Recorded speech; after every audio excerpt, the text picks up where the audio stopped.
Hi there, this is Jackie supporting you to live a more courageous and brave life.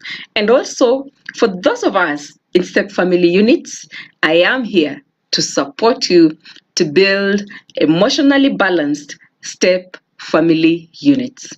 Today, still keeping up with the series on fear, I am going to share fears that children in step families face.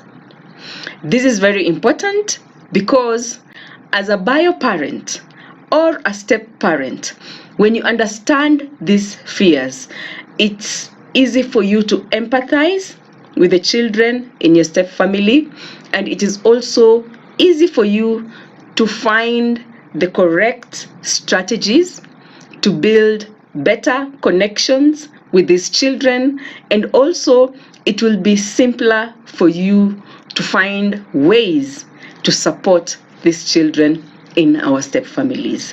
As you all know, I am in a step family. I have been in a step family for the last 15 years and still counting. I am a step mom of 2 and a bio mom of 2. So, let's get started. What's the first fear that children in step families face? Fear number 1, it's the fear of being mistreated. Remember, you're not the only one who read about the wicked and evil step parents. Our children have heard about the same. So they fear that their life is going to be miserable. The second fear that our children in step families go through is that the relationship between them and the bio parent is going to be interfered with, or it's going to change. Remember, as a single parent, maybe all the consultations, you used to do it with your child. You used to ask them, what do we eat? We want to buy a new TV. What do we buy? I mean, you used to share so much with this child. And then come in your spouse or spouse to be, and your child is no longer consulted as much. You no longer spend so much time with him or her like you used to.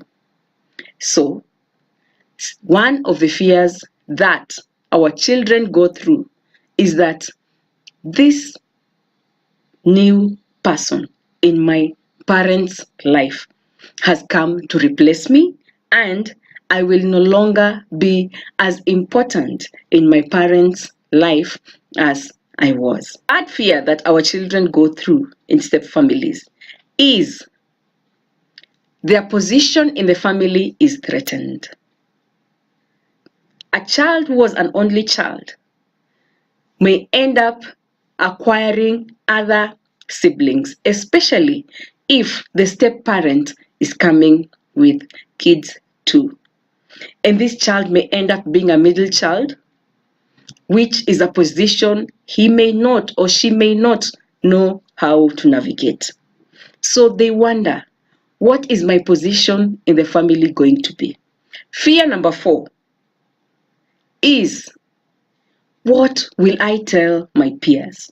And what will my peers think of me now that I am coming from a family that is a bit different from theirs? There's a lot of peer influence, especially growing up, and we all know that because we went through that. And we always want to be socially correct. So your child is feeling like their family is not socially correct. They do not know how to talk about it. They do not know how to explain it. They do not know if they need to or they don't need to explain it. And there's always the fear of, what are they thinking about me? What do they think of my family? Fear that our children go through is, what is expected from me? Remember, as a single parent, there was a culture of the house, there was a certain routine of the house, and there was a certain way that life used to go in this house or in this family, of just the bio parent and the child or the children. Now, when a step parent comes, the child knows that there are going to be changes in this house. And they may even see changes in this house. So, what am I expected to do? Because the rules may change, the demands may change, expectations may change, and this child fears and hopes that the changes may be adaptable, that the changes will not be too much, or the changes will not be unfair. The last fear that I'm going to cover today is family legacy. This is especially more to the adult children in step family units. Always fear that the family legacy and the family name will disappear, especially if their bio parents remarry at a later age. They wonder about the land issues. They wonder about the finances of the family. They wonder about the name that the family had and the place of their bio parent in the family. And that is one of the fear, and that is one of the reasons why they may resist the step family unit. So these are just a few fears that children in step families face. And as you have seen, these are both bio children and step children in our step families. In the next video, I will share how will we support our children in step families overcome the fears that they feel about their step family unit.